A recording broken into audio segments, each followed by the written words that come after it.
দোকানদার ভাই না? দোকানদার ভাই, আপনি কাক ফোন মারছেন? ওই যে বিশুদ্ধবার দিন যে তোমার ঘর থেকে ফিরিস নিয়ে এলাম, সেই বুড়ি আমি ফোন ধরছি। হ্যাঁ হ্যাঁ হ্যাঁ হ্যাঁ, চিনছি, কোন?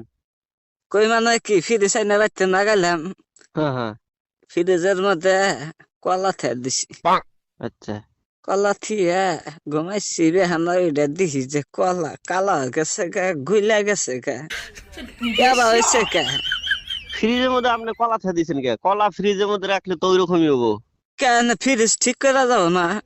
কিছুমান বস্তু আছে যেগুলা ফ্রিজে রাখা যাবে না, যেগুলা রাখা যায় ওগুলা রাখা লাগবো। আপনি কলা রাখছেন, কালা হয়েছে। কলা তো মানে বেশি ঠান্ডা পাইলে মানে ই হইলে তো 1.5 কেজি কালাই হবে। কলা আনছি, এই 1.5 কেজি কলা কইলাম যে ফ্রিজের মধ্যে তেল দিই, সকালে আবার আমার শরীর দেখবার যাম। তা কলা নষ্ট হয়ে গেল, গাতে পয়সাও নাই।